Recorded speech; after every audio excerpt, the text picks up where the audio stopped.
혹시 내 인생이 뭔가 불공평하게 출발했다고 생각해 보신 적이 있으십니까? 왜 나는 이런 가난한 가정에서 태어났을까? 나는 왜 이런 약점을 갖고 태어났을까? 왜 나는 이런 부모를 만났을까?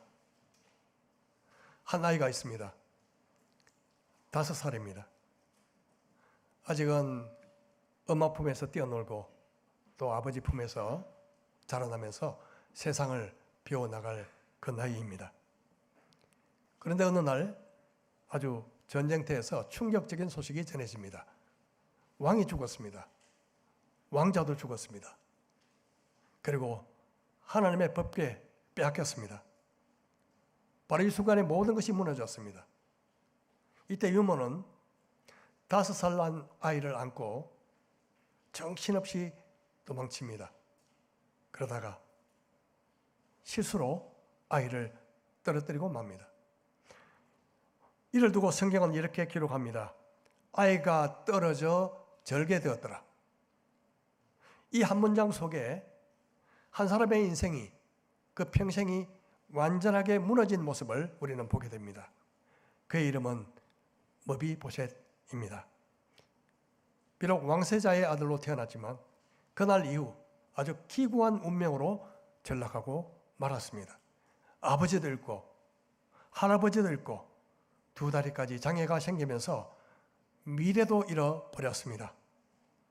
아무것도 알지 못하던 이 5살 난 아이에게 너무나 가혹한 시련이었습니다. 여러분 한번 생각해 보십시오. 세상을 제대로 살아가기 전에 그의 인생은 이미 무너져 있었습니다. 사실 아무런 원인이 없는 것도 아니었습니다. 그 원인은 바로 할아버지 사울 왕에게 있었습니다. 하나님께 대한 사울의 불순종이 온 나라와 집안을 무너뜨렸습니다. 성경은 그가 죽은 이유를 이렇게 설명하고 있습니다. 역대상 10장 13절. 사울이 죽은 것은 여호와께 범죄하였기 때문이라.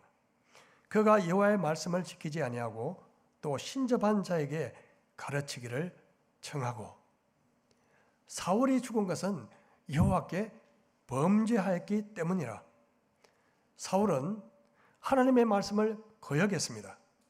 이 때문에 선지자 사무엘로부터 책망받았지만 그는 회개하기보다 그럴듯한 변명으로 일관했습니다. 그리고 절대절명의 위기를 만났을 때 그는 하나님을 찾지 않고 무당을 찾아갔습니다. 사울의 죄는 한 사람에게 끝나지 않았습니다. 후손에게 깊은 상처를 남겼습니다. 죄는 언제나 그렇습니다.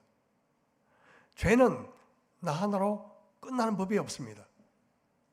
죄는 나뿐만 아니라 내 가정을 오염시키고 다른 이의 삶을 파괴합니다. 그런데 이것은 바로 우리의 이야기입니다. 우리는 태어날 때부터 이미 하나님과 단절된 존재였습니다. 그 이유는 한 사람, 바로 아담 할아버지 때문이었습니다. 성경은 한 사람, 아담 한 사람으로 인해서 죄가 세상에 들어왔다고 말씀합니다. 아담의 죄 때문에 우리는 하나님과 이미 끊어진 관계 속에서 태어났습니다. 마치 머비보셋이 왕궁에서 쫓겨난 것처럼 우리도 쫓겨나 하나님과 그 영광을 떠나 영원히 멸망받을 존재로 전락하게 된 것입니다. 성경은 말합니다. 로마서 3장 23절 모든 사람이 죄를 범하였으며 하나님의 영광에 이르지 못하더니.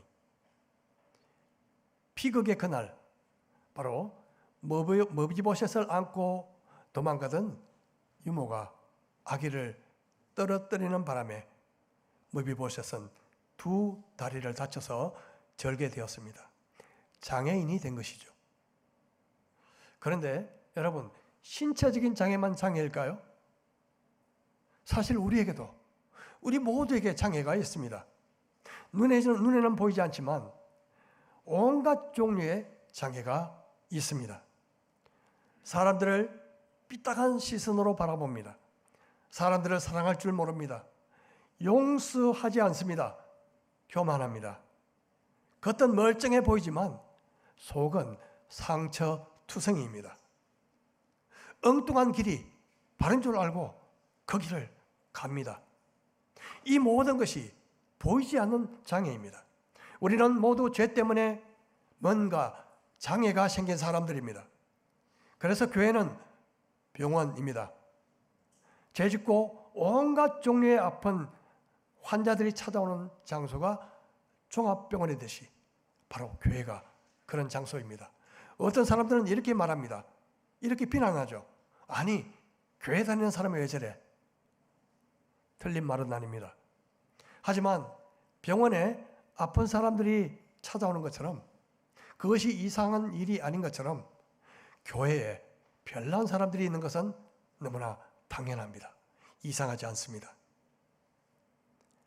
무비보셋은 자신이 세상에서 잊혀진 사람으로 생각했을 것입니다.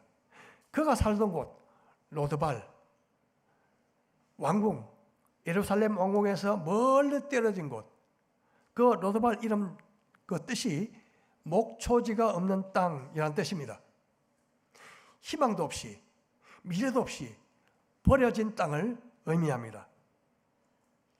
그런데 어느 날 험한 고난의 시절을 끝내고 왕이 된 다윗이 신하들에게 이렇게 묻습니다. 사무엘하 9장 1절 말씀입니다. 다윗이 이르되 사울의 집에 아직도 남은 사람이 있느냐? 내가 요나단으로 말미암아 그 사람에게 은총을 베풀리라 하니라. 다윗과 요나단은 정말 특별한 관계였습니다. 오직 죽음만이 갈라놓을 정도로 이 두 사람은 서로를 끔찍이 사랑했습니다. 비록 사랑하는 친구 요나단이 전쟁터에서 죽었지만 다윗은 그를 잊지 못했습니다. 그런데 고대에는 보통 정권이 바뀔 때 후환을 없애기 위해서 앞 정권의 씨를 말리는 경우가 종종 있었습니다. 더구나 이 요나단의 아버지 사울왕은 다윗을 죽이려고 악착같이 쫓아다닌 정적이었습니다. 하지만 다윗은 사울의 집안 중에 남은 자에게 은혜를 베풀고자 사람을 찾고 있습니다. 왜 그랬을까요? 요나단과의 약속, 우정 때문이었습니다. 왕궁과 동떨어진 먼 곳에서 살고 있던 무비보셋이 사람들의 기억 속에서 가물가물 사라질 무렵 어느 날 왕의 신하들이 무비보셋을 찾아왔습니다. 그 순간 무비보셋의 가슴은 덜컹 내려앉았을 것입니다. 이제 내 인생은 끝났구나. 아마 그렇게 생각했을지 모릅니다. 하지만 신하들이 전해준 말은 예상 밖이었습니다. 그들은 다윗의 말을 이렇게 전했습니다. 사울의 집에 아직 남은 사람이 있느냐? 내가 요나단으로 말미암아 은총을 베풀고자 한다. 다윗은 은총을 베풀 자를, 그의 자격을 이렇게 말하지 않습니다. 그가 훌륭한 인물인가? 그가 능력 있는 사람인가?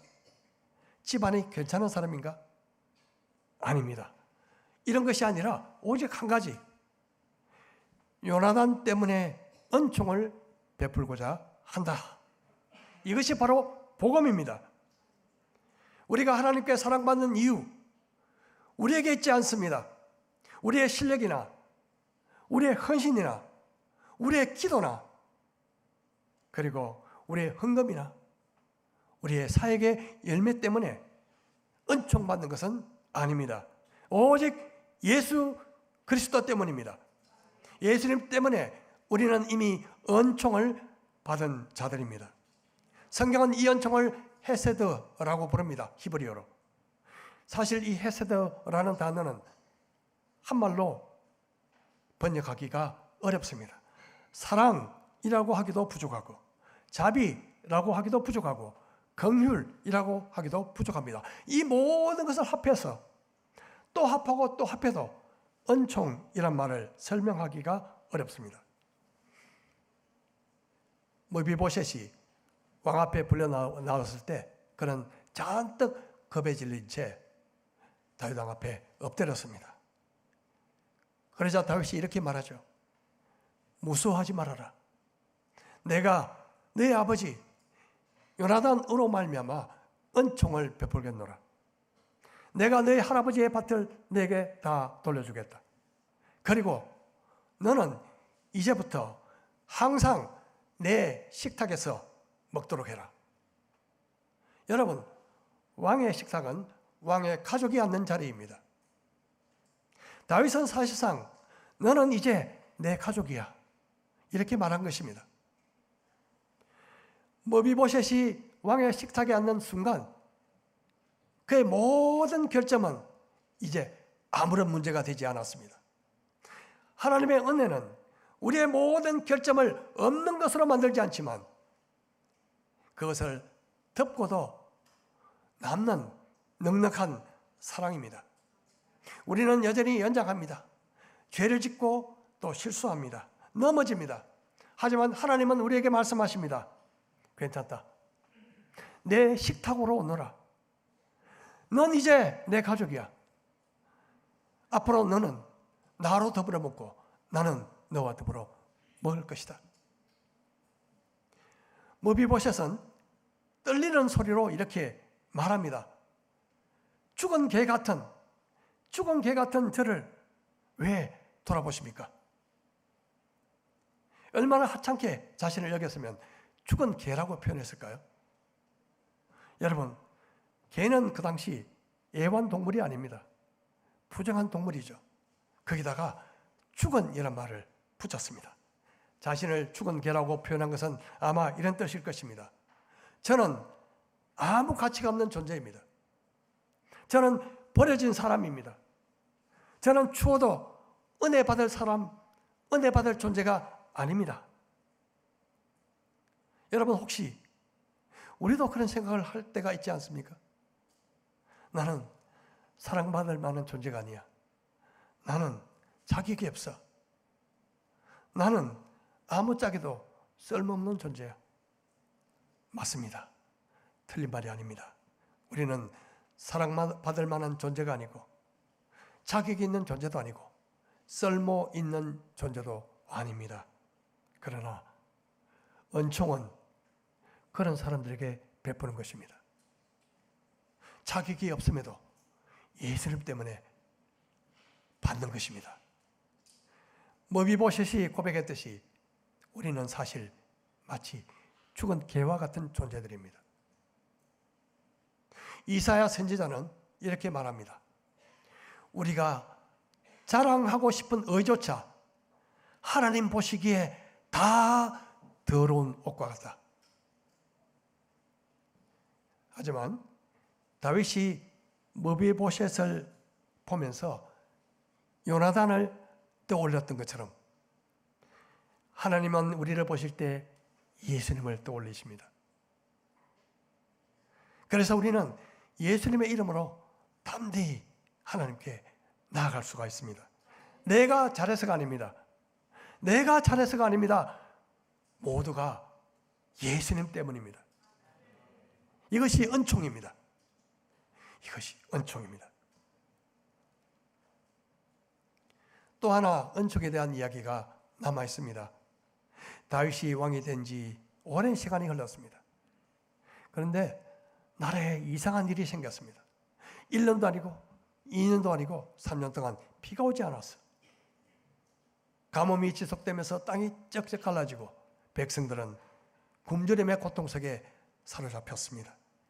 그래서 다윗은 하나님께 기도합니다. 하나님, 왜 이런 일이 일어납니까? 이유를 알려주십시오. 하나님은 뜻밖의 이유를 알려주십니다.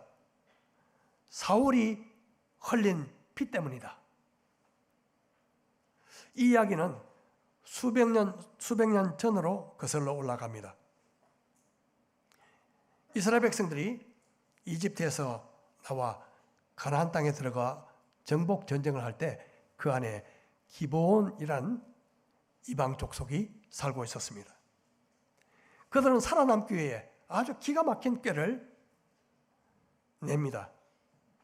다 떨어진 옷을 입고 너덜너덜한 신발을 신고 곰팡이가 잔뜩 핀 떡을 들고 떡을 든 사신들을 보내서 이렇게 전하죠. 우리는 아주 먼 나라에서 왔습니다. 이 낡은 옷과 이 너덜너덜한 신과 이 곰팡이 핀 떡을 보십시오. 오랜 시간이 걸려서 오느라 이렇게 되었습니다.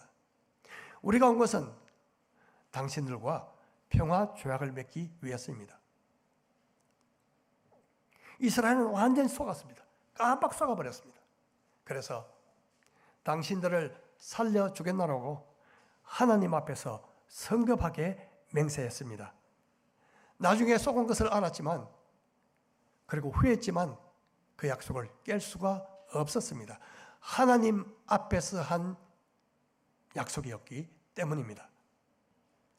하지만 수백 년이 흐른 뒤 사울이 왕이 됐을 때 그 약속을 아주 가볍게 여겼습니다. 기브온 사람들을 죽이기 시작했습니다. 왜냐고요? 자기 민족의 순수성을 지키기 위해서 마치 인종청소하듯이 기브온 사람들을 죽였습니다. 하지만 하나님은 약속을 기억하시고 반드시 지키시는 분이십니다. 다윗은 기브온 사람들을 불러서 묻습니다. 어떻게 해야 사울이 저지른 죄를 속죄할 수 있겠소? 기브온 사람들의 대답은 아주 충격적이었습니다. 사울의 자손 7명을 우리에게 내어주십시오. 우리가 그들을 목매달겠습니다. 사울의 자손이 죽어야 이 피 흘린 죄가 해결된다는 말이었습니다. 정말 곤혹스러운 요구였습니다. 그런데 그 사울의 자손 속에 당연히 머비보셋도 포함되어 있었습니다. 그는 어린 시절 할아버지 때문에 유모가 안고 도망치다가 죽다 살았습니다. 그런데 이제 할아버지 때문에 정말 죽어야 하는 신세가 되어 버린 것이죠.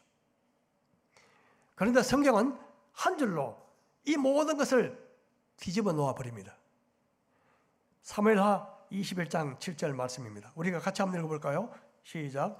그러나 다윗과 사울의 아들 요나단 사이에 서로 여호와를 두고 맹세한 것이 있으므로 왕이 사울의 손자 요나단의 아들 머비보셋은 아끼고, 여러분 아끼고라는 단어에 주목해 보십시오. 머비보셋을 아끼고 다른 사람을 내어줬다는 뜻입니다. 머비보셋이 살아난 이유는 그가 착해서가 아닙니다. 다윗에게 기움을 받아서도 아닙니다. 엄청난 공로를 세워서도 아닙니다.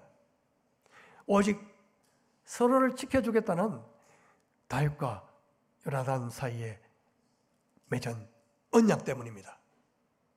그 언약으로 인해 다윗은 머비보셋을 아꼈다고 말씀하고 있습니다. 여러분, 사랑은 감정일까요? 물론 감정도 포함됩니다.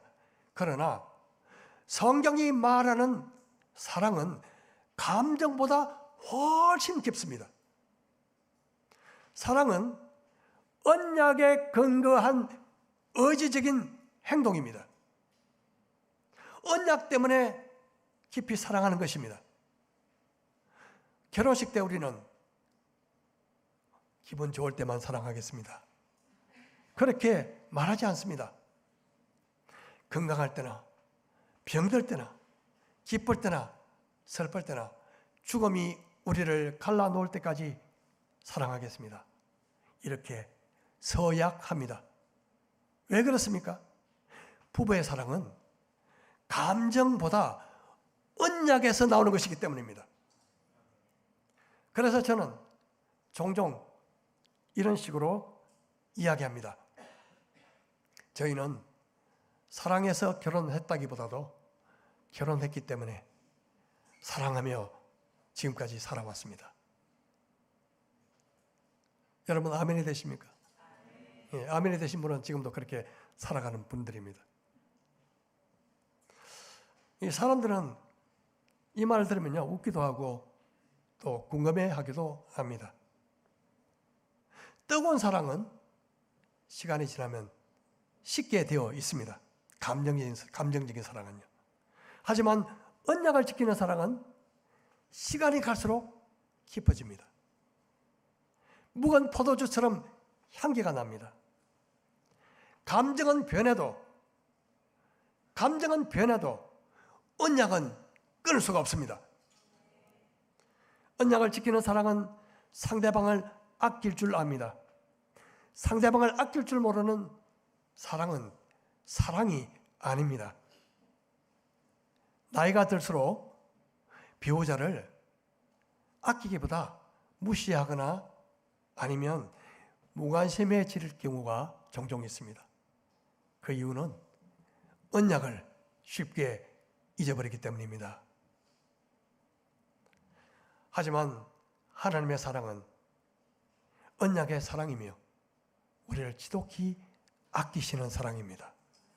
끝까지 책임지는 사랑입니다. 다윗은 사랑하는 요나단과의 그 언약을 약속을 기억하고 머비보셋을 아꼈습니다. 그래서 머비보셋 대신에 다른 사울의 아들들을 내주었습니다.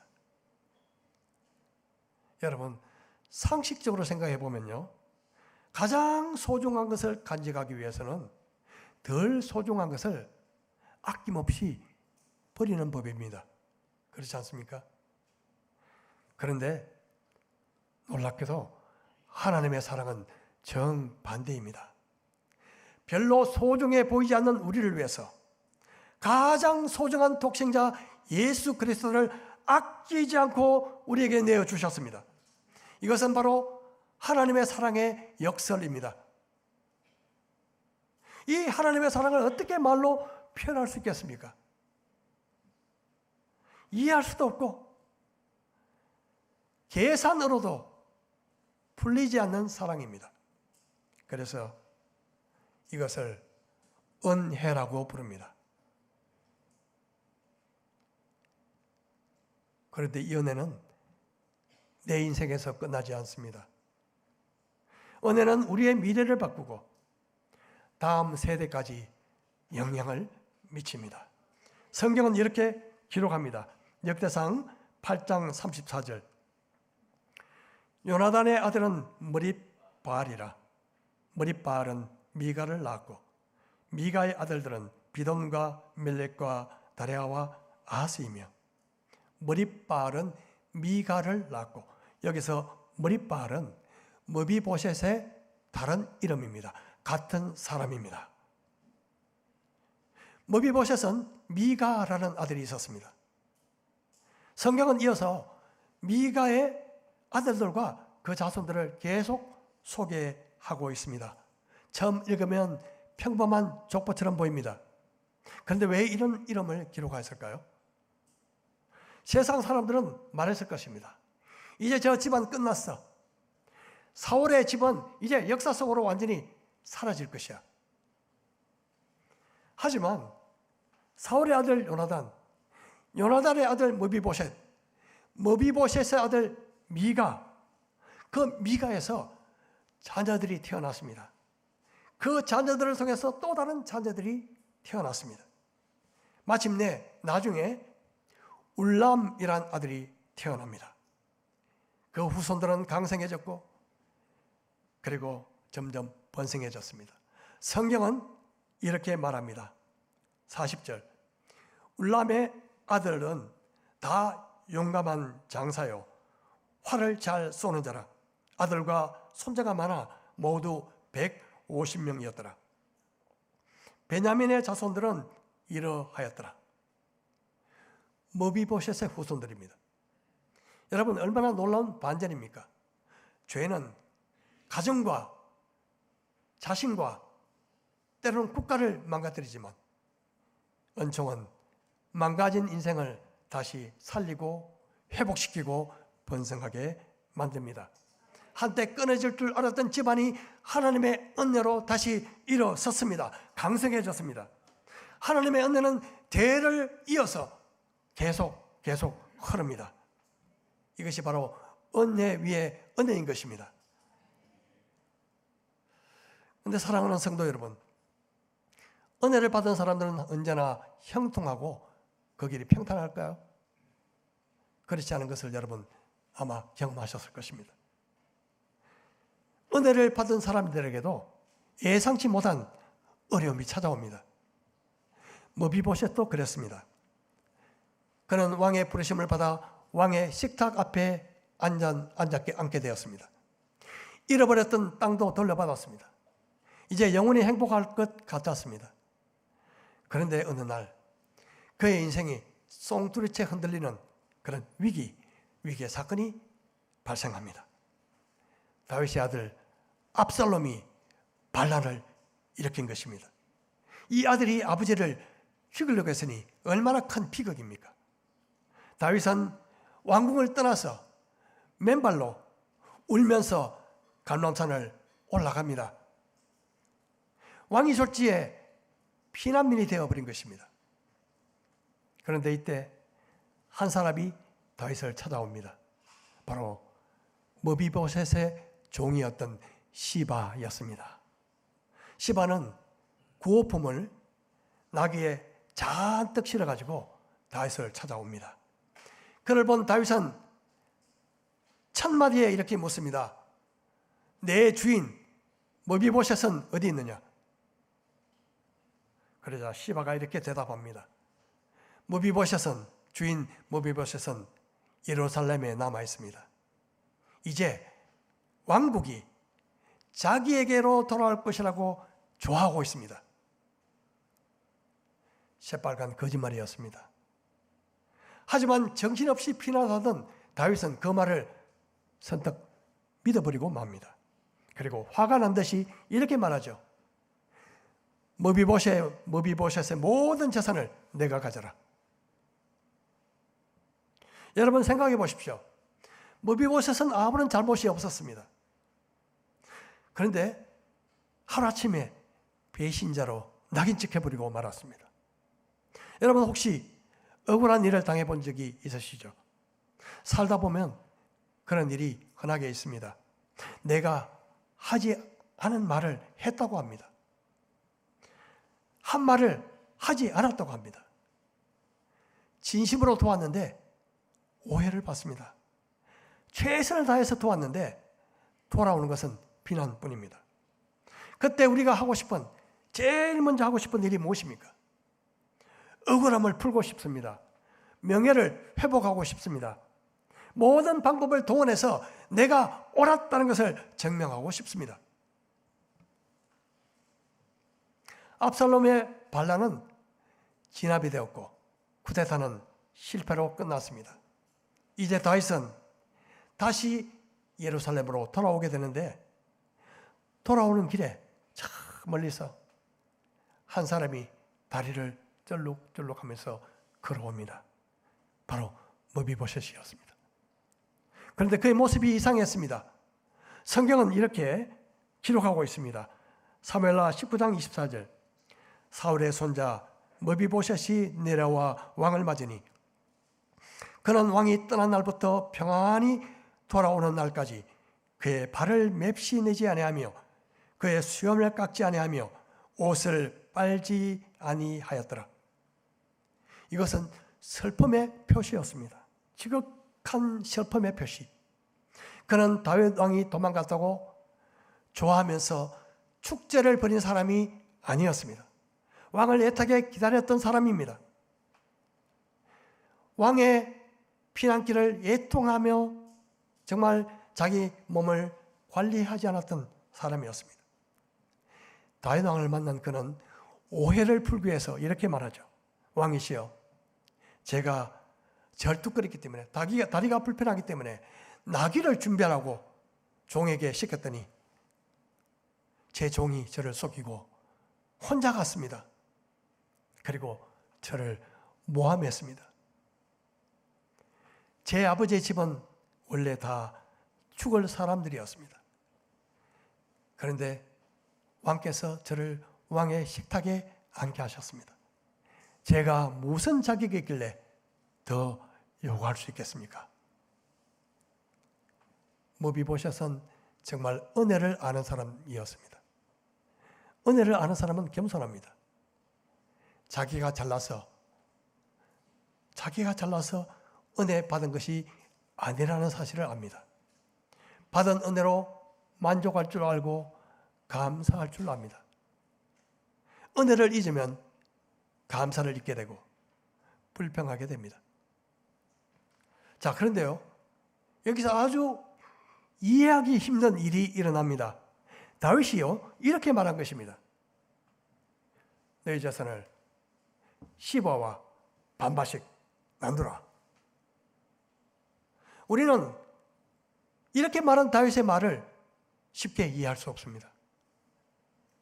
왕이시여, 왜 그러십니까? 아니, 시바가 거짓말했는데 왜 공평하게 판결하지 않으십니까? 억울합니다. 다시 조사해 주십시오. 우리 같으면 이렇게 요구하지 않았을까요? 그런데 무비보셋은 이런 대답을 합니다. 그가 모든 재산을 다 가져도 좋습니다. 저는 왕께서 무사하게 돌아오신 것만으로 충분합니다. 돌아보면 우리의 기도는요, 대부분 청구서입니다. 하나님, 이것 주십시오. 저것 주십시오. 이 문제 해결해 주십시오. 저에게 건강 주십시오. 사업이 잘 되게 해주십시오. 우리 아들, 딸 잘 되게 해주십시오. 그런데 진정 하나님을 사랑하는 사람은 하나님께서 베푸신 은혜 때문에 하나님을 사랑하는 것이 아닙니다. 그냥 하나님이 좋아서 사랑하는 겁니다.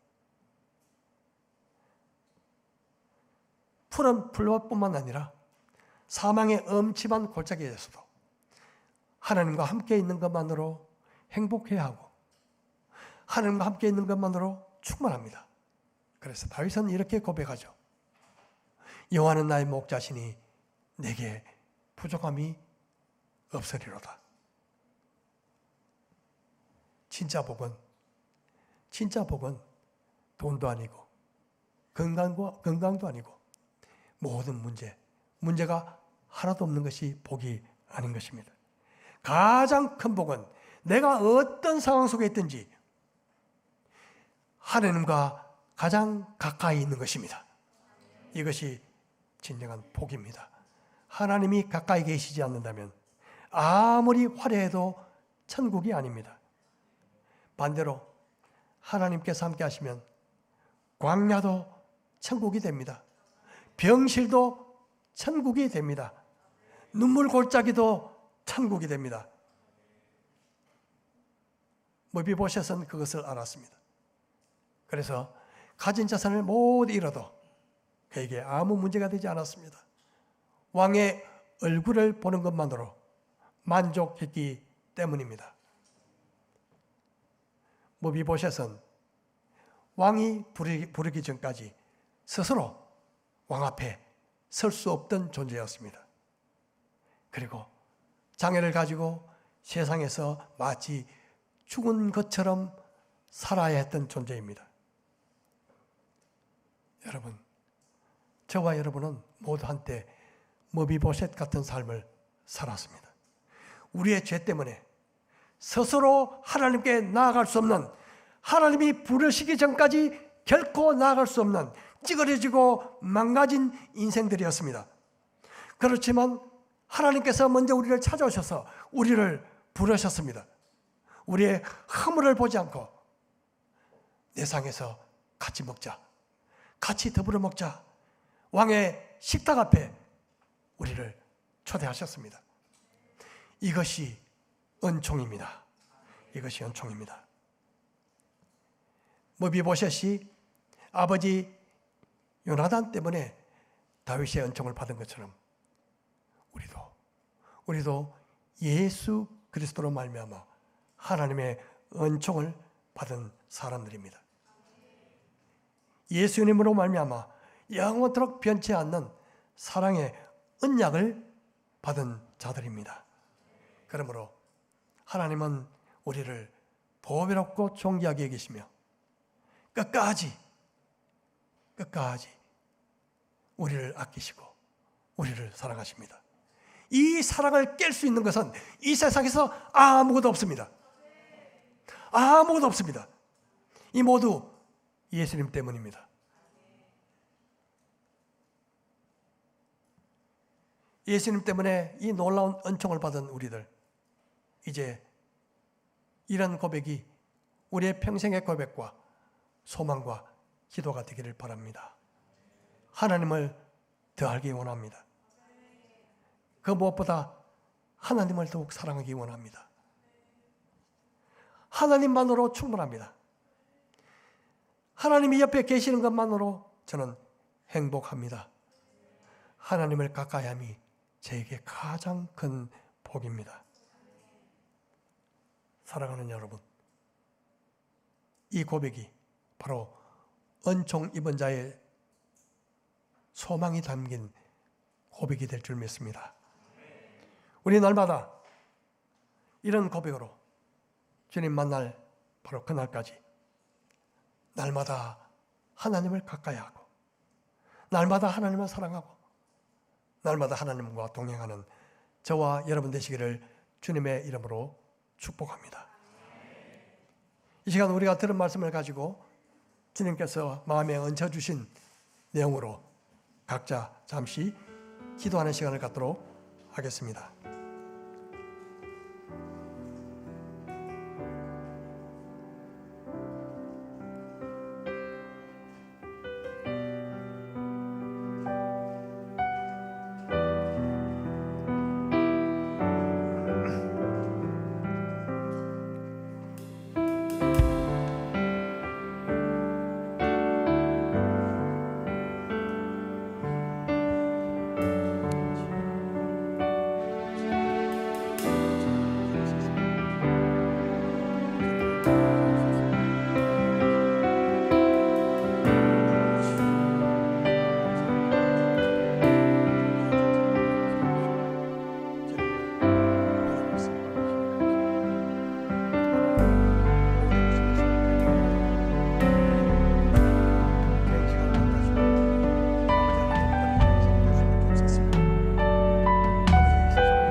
자리에서 일어나셔서 주 내 소망은 주다 알기 원합니다. 우리 함께 찬송 올려드리겠습니다.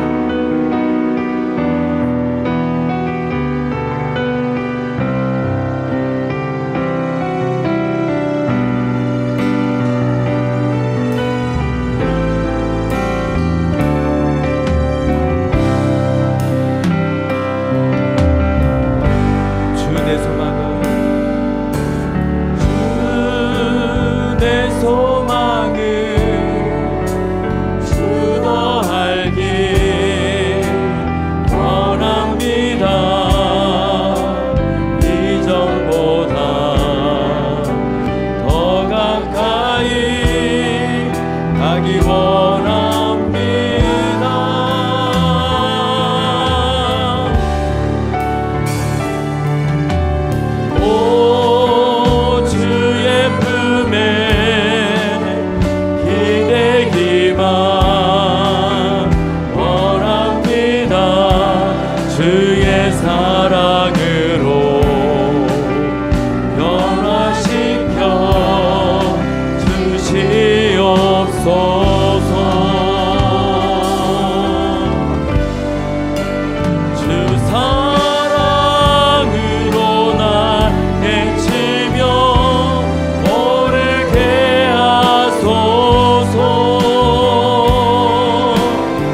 나가기 원합니다.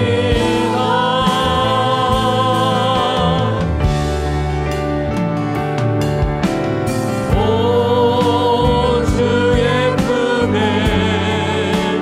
기대 희망 원합니다. 주의 사랑으로 변화시켜 주시옵소서.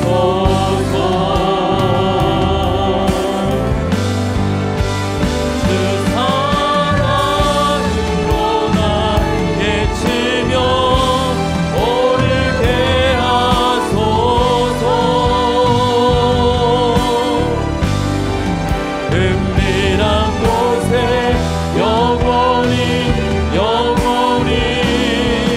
거하게 하소서.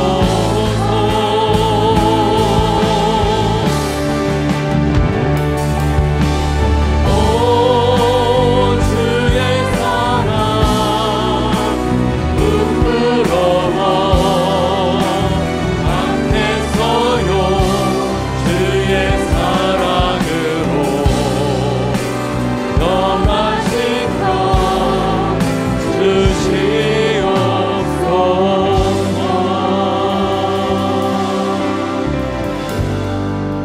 하나님 아버지, 오늘 머비보셋을 통해 은총이 무엇인지를 배웠습니다. 망가지고 고장난 우리 삶에 찾아오시고 왕의 식탁으로 불러주셨습니다. 모두가 예수님 때문입니다. 예수님 때문에 우리에게 베푸신 놀라운 하나님의 은혜를 기억해 봅니다. 그 은혜 앞에서 겸손하게 살게 하시고 평생 하나님과 동행하며 하나님으로 만족하고 하나님의 얼굴을 날마다 늘 갈망하는 삶을 살게 도와 주옵소서. 이 시간 우리가 마음과 정성으로 올려드린 물질을 받아주시고 하나님의 나라 복음을 위해서 쓰이게 하시고 드린 손길마다 가정과 일터의 필요를 넉넉하게 채워 주옵소서. 감사드리옵고 예수님의 이름으로 기도드립니다. 지금은 우리 주 예수 그리스도의 은혜와 아버지 하나님의 사랑과 성령 하나님의 교통 함께 하심이 은총 받은 자로서 하나님을 가까이 함이 가장 큰 복인 줄 알고 하나님을 갈망하며 하나님으로 만족하는 우리 모든 세계로 선교의 형제 자매들의 가정과 사역지와 일터 위에 영원토록 함께 하시기를 축원하옵나이다. 아멘. 독생자